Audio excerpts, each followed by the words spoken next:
Okay, to be honest with you, this is one of the coolest guitars I've ever come across personally. And I know some of you are going to be perplexed as to why I would sell it. So in this video, I'm going to tell you some of the things I love, some of the things I don't love, and why I'm probably selling it. I have actually got someone coming to look at it later this week, so I need to record this now. If they take it on the spot, I won't be able to. But if they don't buy it, I might consider keeping it for a bit longer.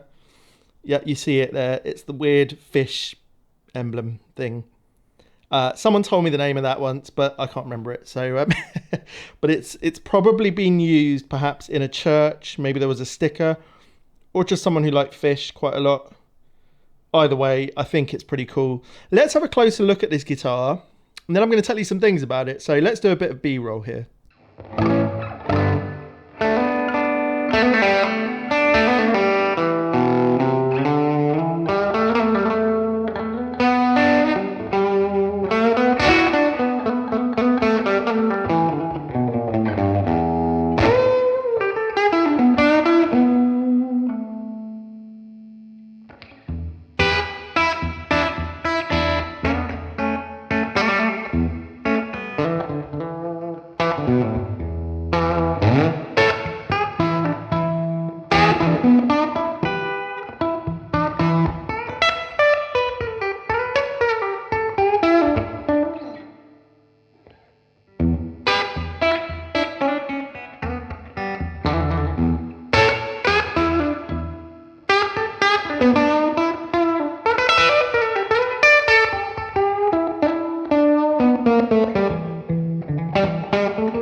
All right, let's start with a few other things that I think make this a great guitar, gives it a lot of character and makes it very usable. If you have never seen a Les Paul Junior before, it has one P90, a volume knob and a tone knob. It's essentially the simplest layout, of a Les Paul, but in some ways, you need to use your brain the most to get the most out of it. I've had this debate with someone before, is a one pickup guitar really enough? You know what?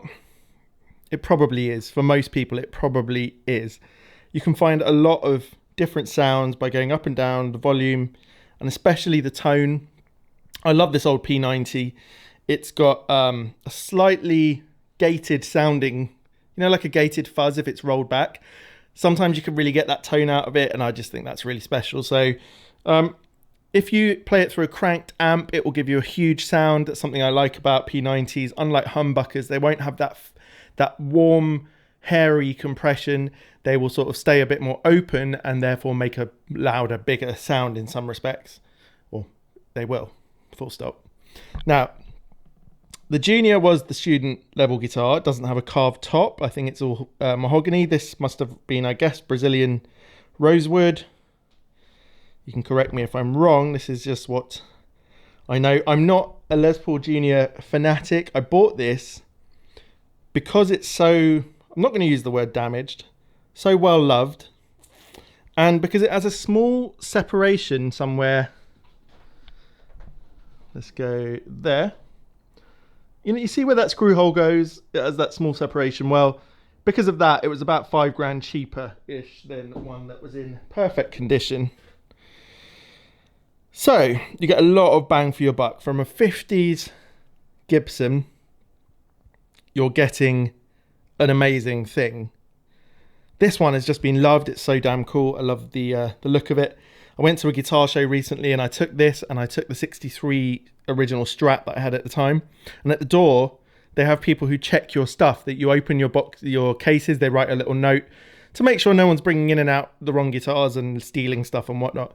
And there was a guy on the door, he didn't know anything about guitars, he worked at the venue. And I opened the 63 Strat and he didn't say anything, he wrote a little note. And I opened this one and he was like, whoa, that's so cool, and it's got a lot of patina, wow, that's nice.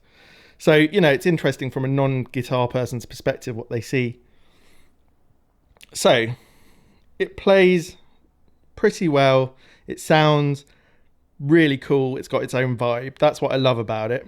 What don't I love about it? Well, it's an old guitar. So, if you've never played a proper old vintage guitar, then you might not realise how good we have it with modern guitars. There's just something can feel a little bit sort of, I'm going to use the word janky. I don't even know what that means, but sort of, yeah, it feels old.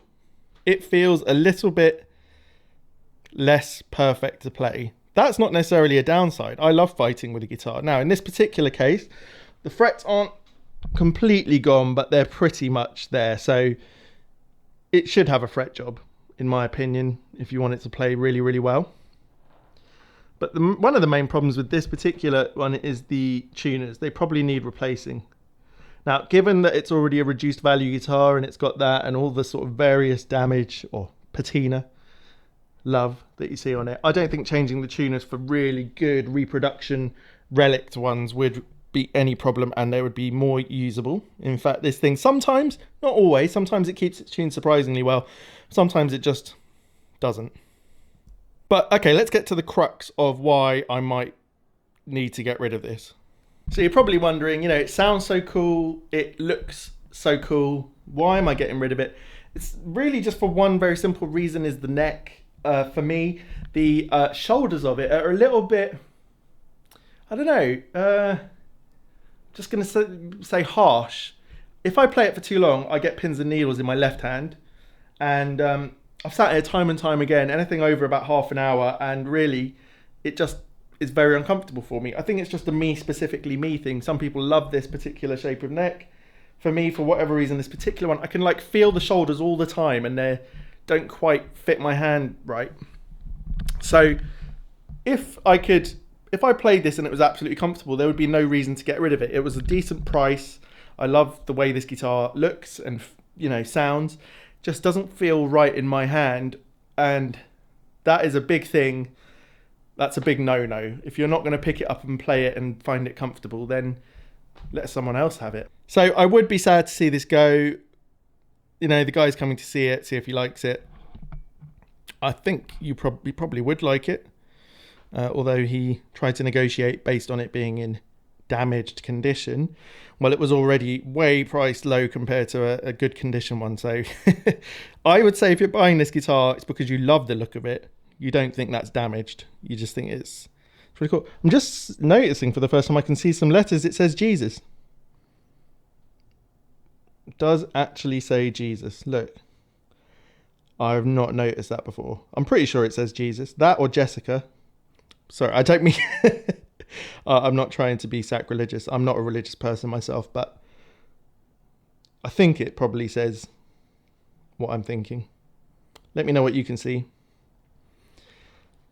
Either way, I'm very glad that I got to have a piece of this history for a little while. I've enjoyed it. But it's time to move on. I've got some other things in mind. So anyway, I hope you've enjoyed this short video, and that's probably goodbye to the 56. And I hope it finds a good home. Right, see you next time.